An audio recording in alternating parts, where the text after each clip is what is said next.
How's it going, everybody? Brian Alvarez here on Wrestling Observer Live. We are here every day, Monday through Friday, noon Pacific, 3 Eastern, Sundays, 3 Pacific, 6 Eastern. We got a lot to talk about today. I was unavailable yesterday. Mike Sempervive did the show. I was in the middle of a very long drive, but I am back here today, and a lot that I'd like to talk about here today. You're welcome to give us a call about any of the following topics.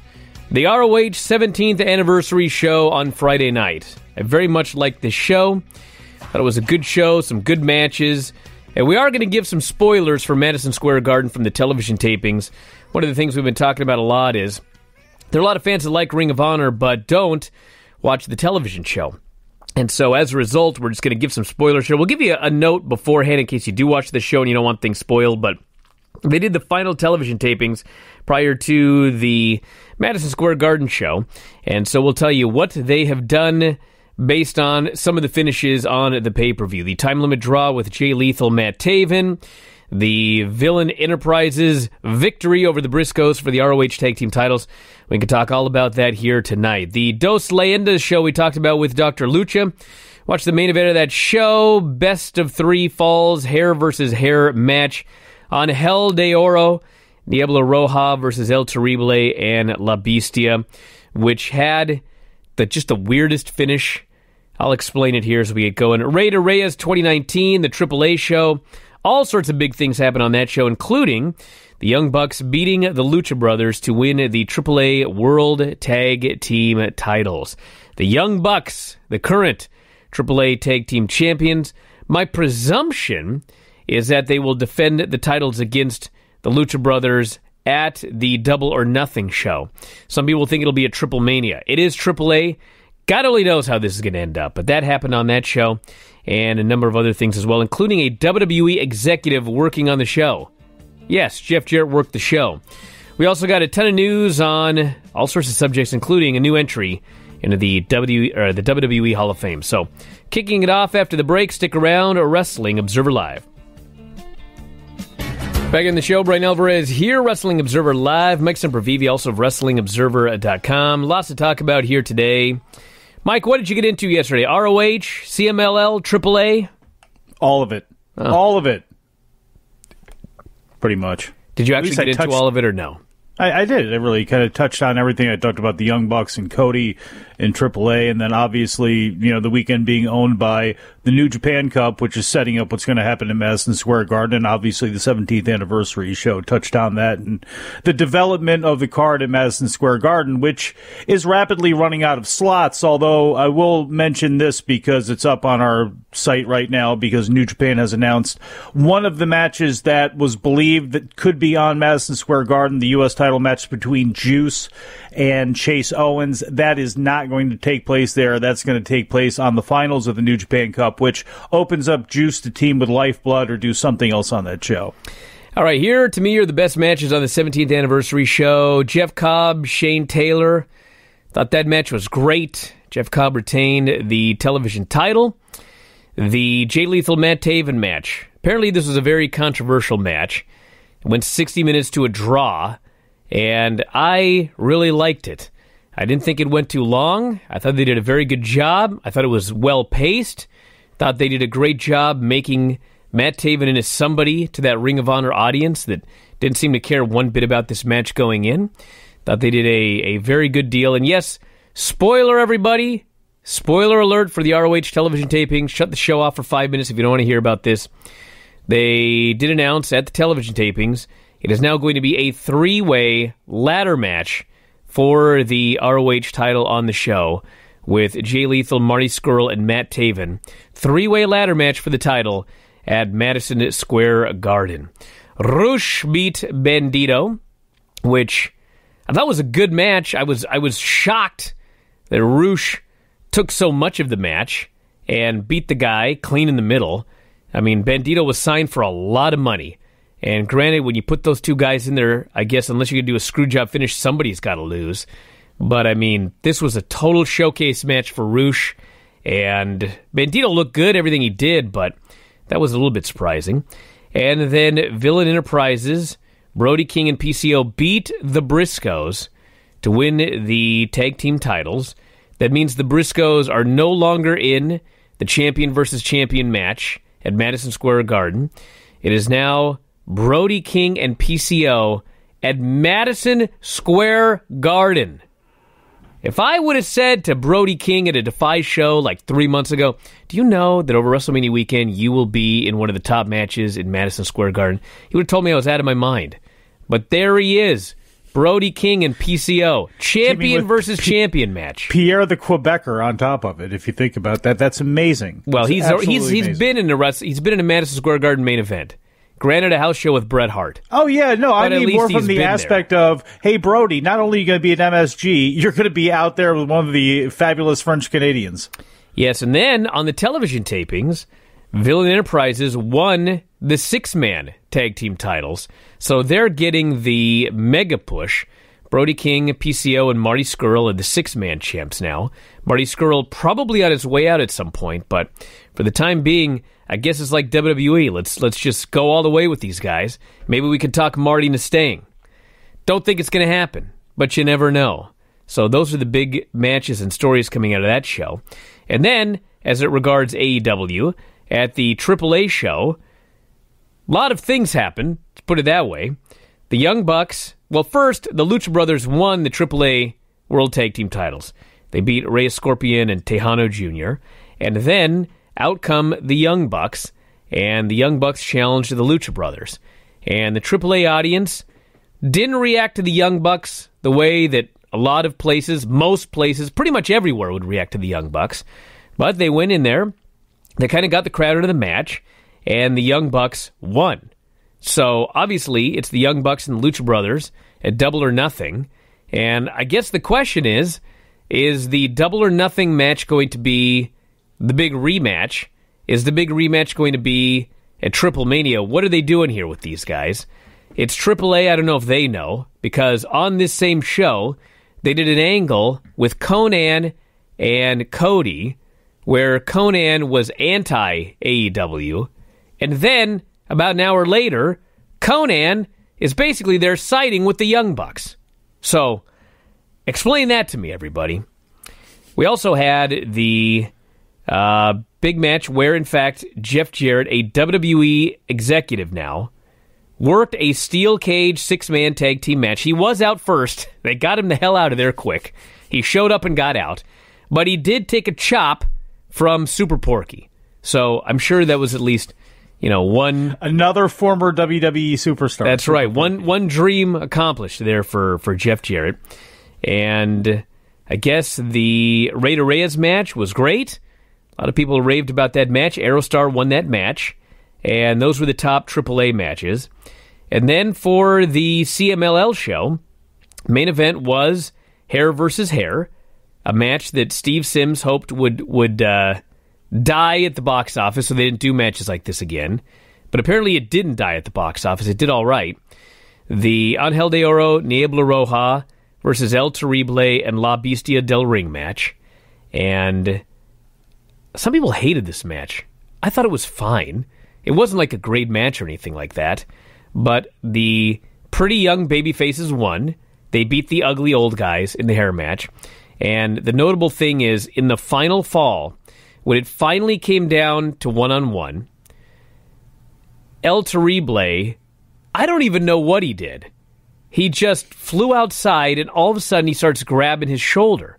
He dislocated his shoulder. And this tells you everything you need to know about Mexico. He dislocates his shoulder, and he can't even move his arm. So, what happens? Well, the referee flies out of the ring. Before that, I take that back. Before the referee. First, he goes down, and he's grabbing his shoulder because his shoulder is dislocated. And his partner, La Bestia, runs over there. He basically puts him in, like, it's an old-school arm-pulling hold, where, like, you put one foot on the guy's neck and the other foot on the guy's ribs, and you sit on the ground and you start yanking on his arm. He starts doing this to El Terrible as a shoot. He's trying to yank his shoulder back into the socket. Well, Pop it back in, man. It doesn't work. So El Terrible gets up, his arm is still hanging limp. Next, the referee jumps out of the ring. The referee runs over there and he grabs him, and he starts yanking and pushing on his shoulder to try to get it back into the socket. So, first is his partner, Then it's the referee. So then, I think it was the referee starts screaming at the doctor. So finally, of all people, the doctor goes over. He tries to put this dude's shoulder back into the socket. He is unsuccessful. Poor Terrible gets in the ring with his shoulder like completely out of the socket. It's just hanging limp. He hits the ropes. He can't even hold on to the ropes. And they immediately go to the finish, and the babyfaces win. And Terrible and La Bestia get their hair cut in the ring. I guess they shave the rest of it backstage. But it actually wasn't going that bad until that happened. And once that happened, the whole thing was just totally off the rails. But and he sat there and got his head shaved or partially cut while the arm was hanging down. Yeah, I love it. It's just hanging in the ring with his poor arm dislocated. It was crazy. So yeah, that was the main event of that show. And if you have any thoughts on any of this, you're welcome to give us a call here today, 844-411-5411. And the text message line, 425-780-7566. We can get into some of these messages after the break. And I can confirm, by the way, if you watched that main event on the Ring of Honor show, that both Brody King and PCO are alive. PCO, especially, I was concerned he was dead. He took a backdrop onto the edge of the ring apron. It was absolutely brutal. Hey, what about Mark? Well, Mark did a different kind of stupidity. He was thrown off the post onto a pile of chairs on the floor, which is profoundly stupid, don't get me wrong. Did he overthrow the table, or was that on purpose? That was the plan. That's terrible. Yeah, because then they were going to go off the apron through the table afterwards. Yeah, that's Brody true. King and Jay. So, anyway, back in a moment with more, everybody. Wrestling Observer Live. Back in the show, Brian Alvarez here, Wrestling Observer Live. Mike Sempervive, also of WrestlingObserver.com. I got people on the line. We'll go to those in just a moment. But first, the Raw preview for tonight. Quick hits. The Beast returns before WrestleMania. Brock Lesnar will be showing up here tonight, 1 week after Seth Rollins' victory over Brock Lesnar's longtime training partner, Shelton Benjamin. What? His longtime training partner? Who? Brock and Shelton are longtime training partners. Yeah, you'll remember him back in the days in OVW, the Minnesota Stretching Crew. And then, that's not what long time means. Come on. Oh, stop it. Because, wait, hold on. My assistant, Betty, called me earlier on, and she was talking about the fact that Shelton was the one who got Brock a good real estate deal up there in Saskatchewan, where he holds the dual citizenship now. So, that's... Yeah, what? The Universal Champion comes to Raw with the Red Brand's most prestigious prize in tow. What will happen when the Beast Incarnate and the Beast Slayer meet under the same roof? Will Rollins bring the fight to Lesnar 3 weeks before their anticipated battle at WrestleMania? I can't wait. Kurt Angle... Was that part of the copy, or did you add that? I added that, of course. Kurt Angle is going to announce his WrestleMania opponent tonight. He is going to announce his opponent. So we can talk about that in a moment. Seth Rollins seeks retribution against Drew McIntyre. Dana Brooke versus Ronda Rousey is taking place tonight for the Raw title. That should be a smashing. And there's going to be a Finn Balor and mystery partner against Bobby Lashley and Lio Rush. Yes, that's coming up here tonight. Sam Zayn. Let's go to the phones. You're on the air. What's going on? Hey, guys. Matt from Dallas here. What's I got up? a question about the ROH show. Yep. Did Bandito seem that over?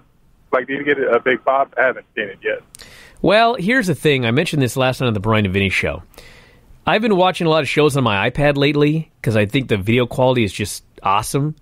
And I watched the show originally on my iPad, and then I watched the main event again on my television, and the heat on the television was nowhere near what it was when I watched on the iPad. I don't know why.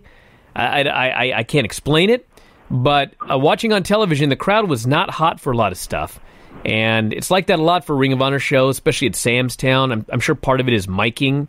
I mean, you could see the fans on their feet, but it was not like a blow-away reaction for Bandito. Plus, Roosh is out there just overflowing with charisma. And, I mean, he got over. But it wasn't like a disaster or anything like that. Yeah, no, when I saw him Bandito versus Silas Young when they came to Dallas, not a big reaction at all for Bandito. Like, the Latin crowd was pretty, were cheering for him really heavily. I was too. He's awesome. Yeah. But just about nobody else. Well, you got to remember, too, I want to thank you very much for the call. I mean, Bandito made a name for himself among the hardcores working small, I don't want to say obscure shows, but I mean, if you don't watch anything except WWE and Ring of Honor Television and New Japan, then they were obscure shows. And so it's going to take him a while to get over. I mean, he will get over. He got over everywhere else he went. Might take a little while, but guy's spectacular. He's great. So I wouldn't worry about crowd reactions for the immediate future. This person here says, what is your reaction to Kurt Angle choosing his opponent tonight? What do you think would happen if he went to choose his opponent and Jason Jordan came out? It's not going to be Jason Jordan. It will not be his son. Please. Why? Yeah, it's not going to be... I just want there to be this, and I want this to go understated because I love sight gags. I want some point at WrestleMania weekend, I know they always have cameras everywhere. They're always doing something. It's going to be Kurt Angle's last match, and I just want there to be a thing where it's like his family's out there, and then they just go down a line, and there's Kurt's wife and kids, and then all of a sudden there's just Jason Jordan, and they don't even mention it. And he's just there and gives a big hug to Dad, and they just continue to go on down the line. Hey, this person here says, since Kurt Angle is going to announce his WrestleMania opponent himself, it's got to be either John Cena or somebody even better, and not somebody like Baron Corbin. I pray it's not Baron Corbin. Oh, and the best answer is John Cena. I mean, John Cena's debut on the main roster was against Kurt Angle, and they had a very good match, and Kurt Angle beat him. And this would be a great way to end his career. He goes out there again with John Cena. The match is not going to be that good, but it's at least a match. They're not going to hurt each other. The crowd reactions will be great. And, either do it the same way, where Kurt Angle in his last match gets his win over John Cena again, or John Cena gets his win back all those years later. I mean, one's leaving and one's not around, so it doesn't matter who wins. They can do whatever they want, but I think that'd be a great WrestleMania main event. Or not a main event, but at WrestleMania, it's considered a main event. This John Cena-Kurt Angle match. There's a lot of different options. I just don't think any of them are right other than John Cena for either guy. I mean, because if it's not... You could do Kurt Angle and Samoa Joe, talked about that. He could get choked out, and then, the big title loss. There's a zillion things you can do, but what's John Cena going to do if not Kurt Angle? It doesn't look like The Undertaker's in the mix. Drew McIntyre is taken. I guess you could use Cena to put somebody over, but really, is that what you want to do with Cena at WrestleMania? I mean, I don't know, without something being built up. So it's the most natural thing, and it's the thing that makes the most sense. Bert says, not sure if it's the first mention, but Fox did notice. Not sure if it's the first mention by Fox, but I did notice SmackDown Live being promoted during the NASCAR race on Sunday. So the promotion has begun for a show debuting in October. Well, good fit. Bert says, I hope on Raw Brock F5 Seth a few times, like last time, and that he's written off Raw until Mania. I don't really care for Seth anymore. He's cooled off. Becky and Kofi are hot. Is this like a rib on me or something like that? Because I mentioned that Becky and Kofi had cooled off. And I mean, Becky has cooled off. Don't even pretend. And we'll see how it goes with Kofi. See how it goes with everybody. It'd be cool at Mania. Let's go to the phones. You're on the air. What's going on? Hey, boys. How are you? It's Savon from New Jersey. Hold on a second. Hold on, Savon. Mike, didn't you argue they could have no heat because it's going to go at the end of the show after 6 hours, or was that a caller? That was not me. What the hell's wrong? No, it was not me. I'm skeptical the way you responded to that question. You're a goof. Savon, go ahead. Just to get back to Kurt Angle, I really think it's going to be an attraction type of deal. Even if you put somebody younger in there and you did give Velveteen Dream a shot or Johnny Gargano a shot, you would have to build a story. You know what I mean? You want him to get the rub, right? But I think John Cena at the end of the show with Kurt Angle's match, you have him raise his hands like Mike said, and he goes out in glory. So it's more of an attraction match than it is to build a storyline. Would you guys agree? Well, it's obviously not building a storyline because he's retiring. No, but you could have built a story with a Chad Gable or somebody like that previously. Like a Velveteen Dream or a Gargano, a younger guy to get that rub. You would want a more of you could do a Rock. That would be interesting. Something like those type of guys. I think that's what the match is meant for. Well, I think the way they're doing it, I mean, Kurt Angle, let's pretend this is real. Kurt Angle's about to have the last match of his career at WrestleMania. He gets to pick an opponent, apparently. I mean, in what universe does he come out and say Baron Corbin? Like, I love Chad Gable, but in what universe would he come out and say Chad Gable?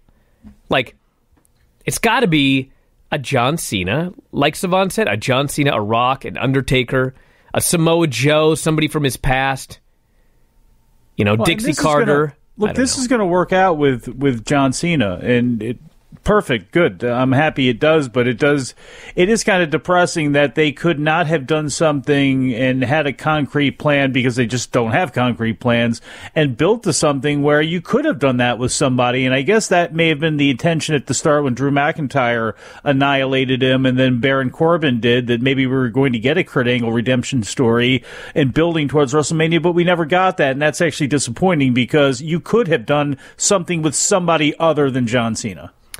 Bert says, SmackDown Live has been advertised on Fox for months. They had JR on a college football game, asked them what to expect when SmackDown goes to Fox. So that was not the first mention. Is that fair, though? Because they got, the deal with the Big 12. So it's like, talking to Jim Ross at a football game about wrestling, I mean, that's every Saturday during college football season. Bert says, I like Cena versus Angle only if John cuts his hair, puts on the red shorts, and brings the ruthless aggression. I don't think he'd been ruthless aggression yet when he did that first match, but I know what you're trying to say. Thugonomics John Cena, actually, ruthless aggression was his first one. But I think that's how he debuted. Wasn't it part of the whole initiative? That's why he was there. Are you talking about his theme, or what are you talking about? When he first debuted, he was just John Cena. Yeah, but didn't he say something about ruthless aggression or something like that? Wasn't it during that time where Vince had decreed that or something like that? That's what he was there for? Well, shortly thereafter. Someone can fill us in. Did you like the Iron Claw Thugonomics? The Iron Claw Thugonomics? Yes. What are you talking about? John Cena? B-squared Buchanan? What does an Iron Claw have to do with anything? That's what he called himself. That was one of the many names he called himself. I don't remember Iron Claw at all. The Doctor of Thugonomics. He was the Iron Claw? That was one of the ways he described himself coming out to the ring, yeah. And he didn't even use an Iron Claw? No, he called himself the Iron Claw of Thugonomics, you dork. I know, but shouldn't you use an Iron Claw if it's professional wrestling and you're calling yourself the Iron Claw of Thugonomics? I mean, doesn't this make sense, for God's sake? I guess for crying out loud, skimps on the details. I mean, I should not use a figure 4 leg lock, which in fact I do. Gable versus Angle could be really good, this person says. But am I the only one that loves the idea of Angle versus Riddle? Shooter versus shooter. Yeah, I would love to see that. And I would love to hear my man talking about myself again here as we go to break. Back in a moment, everybody. Wrestling Observer Live. All right, we're back here on the show. Brian Alvarez here, Wrestling Observer Live. Mike Sempervive, also of WrestlingObserver.com. I think a Matt Riddle Kurt Angle match would be fun, but that would be against my original argument that this should be something that ties into the career of Kurt Angle. And I just think that would be kind of a weird announcement, Kurt Angle announcing that Matt Riddle will be my opponent at WrestleMania for my retirement match. You could make it work if you wanted to, and you could hard sell it, and there's, people, the diehards obviously would be really, really excited about it, but again, it's like talking about with a Gable or with anybody else you could have done this with.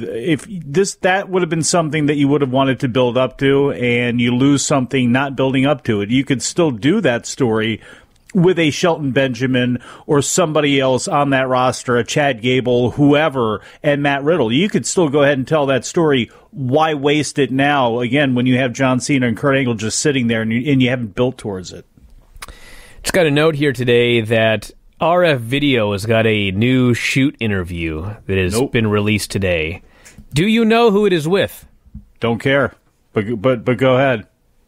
Enzo Amore. Well, how fitting is that?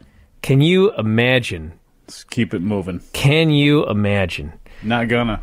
Let's go to the phones. You're on the air. What's going on? Hello, guys. What are the odds that Becky Lynch, Seth Rollins, and Kofi Kingston all walk out of WrestleMania as champions? All of them? Yeah. I mean, it's possible.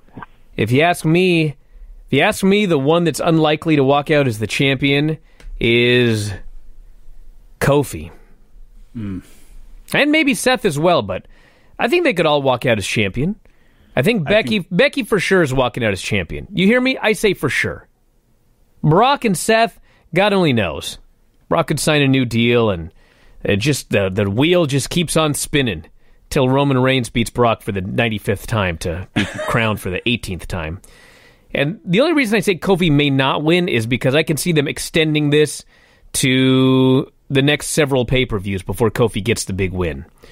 I remember last year when they were doing Shinsuke AJ, and I thought for sure Shinsuke's winning the title. It's WrestleMania. But he didn't win the title. Actually, he never won the title, I might add. But that was the beginning of the deal, and they moved on from there. Now, granted, the Kofi Kingston thing started before Fastlane, so this is not really the beginning. But you got to realize that a lot of these programs they do are like 3-month-long, 3-show programs. And so they could very easily do some screwy deal, and he's got to fight his way back up again. I mean, they've already done it, but this is WWE. They can just keep doing things ad nauseum. I would love to see all three of them leave with the titles.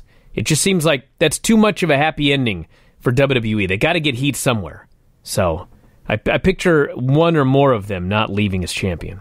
I mean, I agree with you about Kofi, and I would not do that. I mean, symbolically, I think for a lot of reasons, you might as well go ahead and pull the trigger now, and hopefully, and then we can just hope that they do something good with him afterwards. There's enough on this show where you don't have to do happy endings across the board, but I mean, the most ultimate happy ending is going to be Becky leaving there with the title. So that's going to be the main event of the show there. So you could do something wacky with Brock and Seth, I guess, if you wanted to, but there's enough heat or whatever you want to do, or downtimes or struggle that you can add to that card over the span of 6 hours or whatever it's going to be, where you can have all of those people walk out as champions. Because again, the next night on Raw or 2 nights later on SmackDown, if you wanted to take it off of them or increase the struggle for Kofi, then you can go ahead and do that there. It would be kind of annoying, I think, for some people, but still, why you would want to do what you've done with him and not have him walk out of WrestleMania as the champion, I just think you're wasting the story. First says, Angle had an open challenge. John Cena debuted. Angle asked him what makes him different. Everyone else in the back, he responded with ruthless aggression.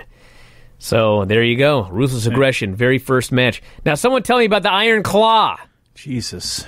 Somebody help me out here. He used to call himself different things as he strolled out with the microphone and doing his rap and talking to the people. So in one random rap, he called himself the Iron Claw?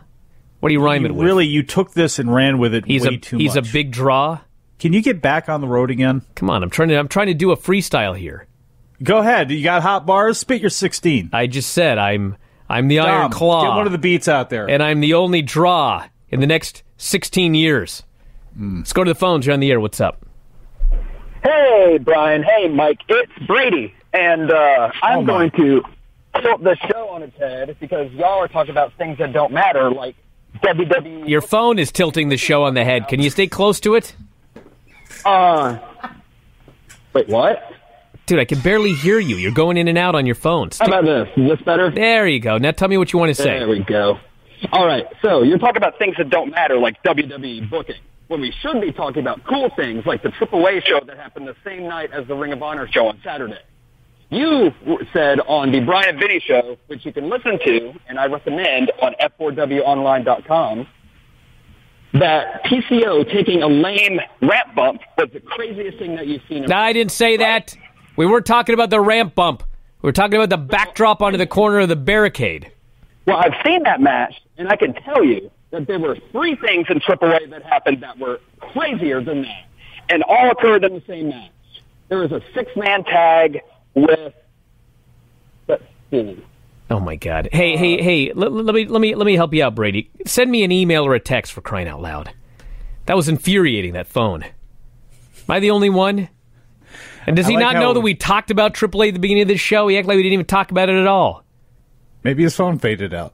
It faded. It was like he was on a train going behind, like his phone. I don't even know. And I like how the one clear thing he did get through was saying f4wonline.com. Are you sure you weren't just messing with the volume? He's going to plug the site and I'm going to mess with his phone? Kidding me. Brett says the Shinsuke thing was completely different. He wasn't an underdog rallying from behind like Kofi is. Well, that's true. But there have been underdogs that have rallied from behind and not won because they were going to win later. That's the whole point I'm getting at. Like, the underdog doesn't always win on the first try.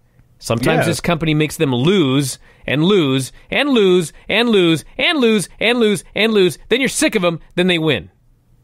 No. That does happen. A lot of people remember Booker T losing to Triple H, and, different scenario, different situation.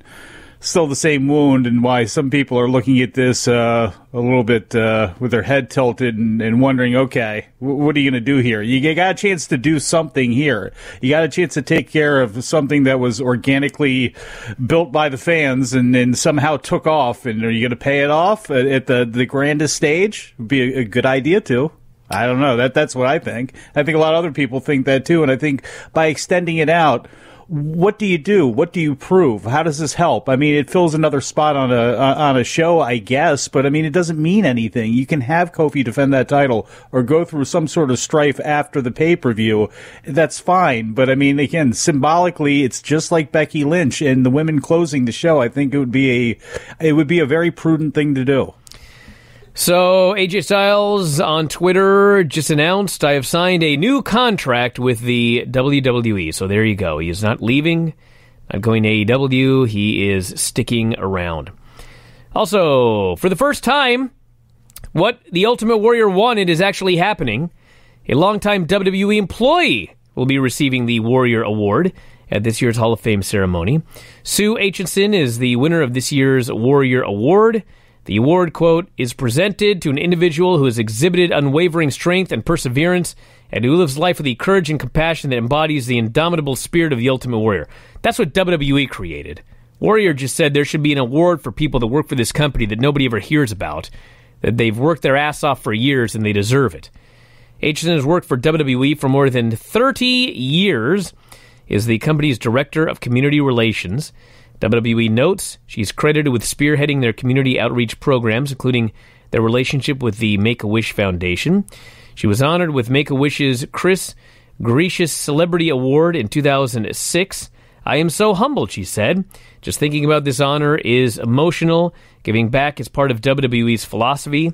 This is something we do and always want to do well. Stephanie said, Sue has dedicated her entire career to helping Wish kids fulfill their dreams and putting smiles on countless families' faces. Her heart and character epitomize the essence of the Warrior Award. She's an unsung hero who deserves to be recognized and immortalized in the WWE Hall of Fame. I've been told that she is going to do an incredible speech, and one person even said she may as well close the show. That's the faith that he has in this speech that she's going to give at the show. So a lot of people on Twitter have sent shout-outs to her, some of the top names in WWE. So Sue Aitchison going into the Hall of Fame.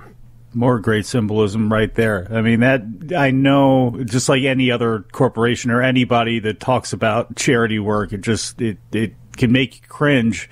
But that Make-A-Wish Foundation and John Cena's activities with it, and obviously this lady's activities with it, it's arguably the best thing that company does for all of the things you can say about it. It really probably is the best thing that they do. And anything that, if they're finally using this award to recognize those people, I mean, the Warrior Award still is, a little bit wacky. Again, how pro wrestling is it that the award is this award for, named for good is being named after a guy who said so many terrible things. But, while they have it, this is what they should be doing with it. Take care of those people after all those years who helped build this company into what it is today, and nobody knows who any of them are. Somebody knows that Howard Finkel is the first, guy ever hired, or the first employee from WWF, but how about all these other hundreds and hundreds of people that have gone through there over the years that helped build this thing up?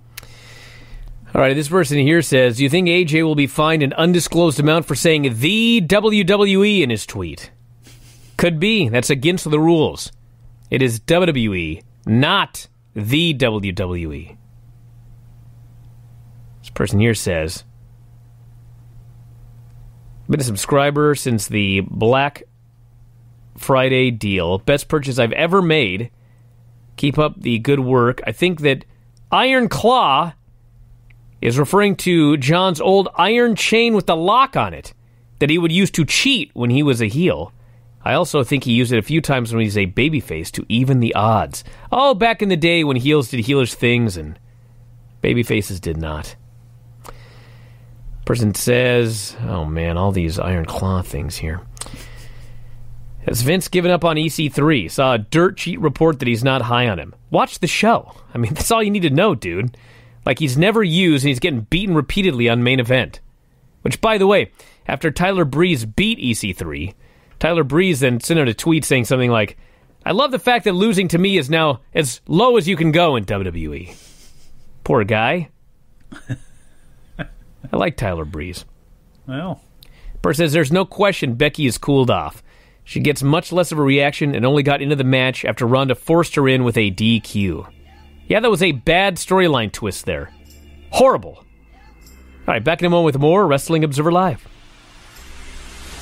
Back in the show, Brian Alvarez here, Wrestling Observer Live. Mike Sempervive, also of WrestlingObserver.com. So, since people have been asking about the Battle Royals, any word on the Battle Royals for WrestleMania this year? Did WWE nix them? I have heard zero. And no one I know has heard anything. So, there may not be Battle Royals. I don't know. Yeah, I'm not worried about that. I'm wondering how big the Rambo is going to be for whatever they're calling it, the Honor Rumble before the New Japan ROH G1 Super Show, because there's going to be a lot of names who get left off this show, which means we could have a 500-person Rumble. Could. I'm sure there will be like 20 or 30. Yeah. I think 20 is still a lot of bodies in there. But yeah, they have not mentioned anything about a Mae Young Battle Royal, nothing about a men's Battle Royal. I mean, if they don't mention it like in the next couple of, probably maybe tonight, I mean, I guess you could announce it on the Go Home show. Maybe they will. Maybe they'll announce on social media like the day of the show or something like that. As long as they have all of their other matches set, you can always say, now we're doing the Andre because now we know who's, the other 20 people who are going to be left over or something like that. So, I mean, you can get away with it. It's just, there's been a whole lot about this build that hasn't exactly been best practice, I believe. This person says, since they are building up WrestleMania 35 with double main events, what is actually going on last this year? I honestly feel women should go on last to create the history. When you think Rollins technically is already main evented and closed out WrestleMania. I mean, my gut tells me right now the women are going on last. I don't know. Why would they not? This is WrestleMania, and the day of the show, like an hour before maybe, Vince could change his mind and put somebody else on last. He could look at the crowd. He could see signs. I mean, we won't know until the show. So, that's the story. Roman, get in here. You and Drew, let's go. We're out of time, everybody. We'll be back tomorrow with more. Check out Raw tonight. We'll be reviewing it tonight with Wrestling Observer Radio. Dave Meltzer, lots of stuff to talk about. That is it. Thanks, Mike, as always. Callers and listeners, talk to you next time. Wrestling Observer Live.